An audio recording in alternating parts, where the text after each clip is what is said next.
What is up, YouTube, and welcome to this Justice League movie video. So if you're new to the channel, a subscribe is super appreciated if you enjoy the rest of the video, and as always, a like is super appreciated, just so I know if you like the video or not. So welcome, people. So interestingly, the DC Extended Universe has had a huge change throughout. It seems like they just cannot keep the same course. So originally we had the Man of Steel, then obviously we had Batman vs Superman, and well, they kind of wanted to stick to that very dark and gritty kind of storyline that we had in the original kind of few movies. But what they have been doing now is, ever since Wonder Woman has come out, probably it looks like they are trying to kind of keep that dollar going. So just before Wonder Woman came out and the set visits for the Justice League, DC and Warner Brothers wanted to try and make the films more optimistic, a lot more hopeful, and kind of reassure people that they won't be gritty anymore. Now, us fans be damned. I mean, us fans who will see the film regardless, I mean, they don't seem to actually care what we think because, well, they didn't do that well, critically. Commercially, these films have made an absolute bank. Now, this leads us to Zack Snyder, who has unfortunately had a very terrible family tragedy, and I know he's probably not watching this, or probably not going to watch this, but I hope it all goes well for him, and I hope that he's okay, because I'm a big fan of Zack Snyder, but our man, the architect, kind of the Avengers movies, obviously Kevin Feige obviously had a huge role in that, of course, considering he's kind of like the studio head.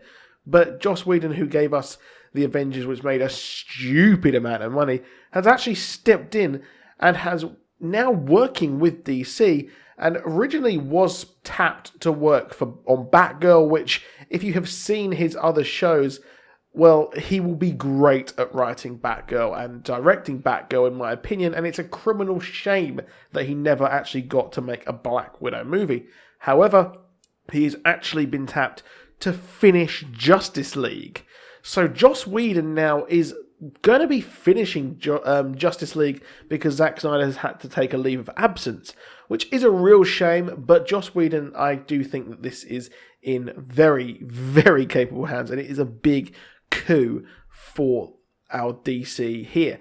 But very interestingly, now this is what leads me to this video. I've got a lot of backstory here, but there are significant reshoots happening for Justice League. Now, reshoots, they're not kind of really unique to this film.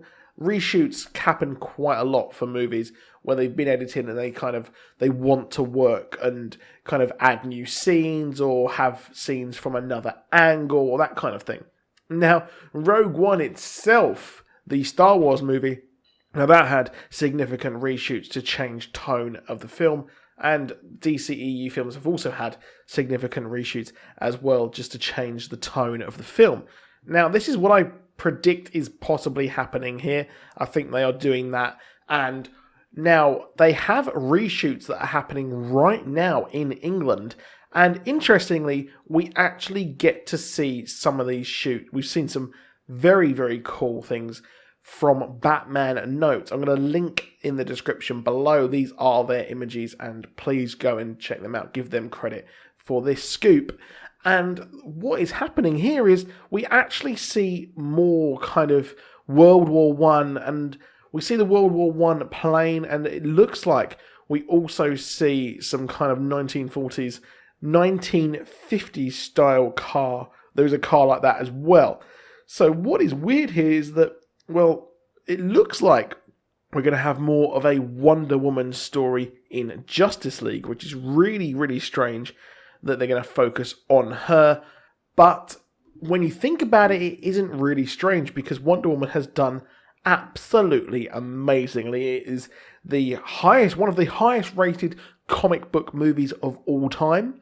It is on track to make more money than Man of Steel. And, well, it has done absolute beyond the expectations of myself as a DCEU fan. I think it is the best of these movies as well. It is stunning. Really, really good. And, well, it is no surprise that they are going to possibly be making Wonder Woman's role in this movie a lot more than it actually originally was. Now, she was uniting the League with our friend Batfleck, but I think that what they're doing here is they're giving her more backstory. They're giving her more origin story, considering that Wonder Woman has done so well. Well, I would not be surprised if she has kind of risen in the ranks of the League. Now, that is really going to make a lot of sense, and I expect the marketing for this movie to kind of focus on Wonder Woman, and Wonder Woman has done so well that we will see more of her story in World War One. Now, obviously, they're going to have to fit in Flash stories, they're going to have to fit in Aquaman stories, they're going to have to fit in Cyborg stories in this because they've not had their own movie just yet. So, will they be kind of playing second fiddle to Wonder Woman here? Yes, I would expect them to be actually doing that. So, are we going to see more of her time in World War One? Because really, we've seen all of her time in World War One, and I'm not sure how they're going to flesh these stories out. Probably they're going to focus on Steppenwolf, maybe more on Ares as well. Maybe Ares had contact with Steppenwolf, perhaps. So that is just speculation. But let me know what you think in the comments. Please drop a like, please do subscribe, and I'll see you soon, and goodbye.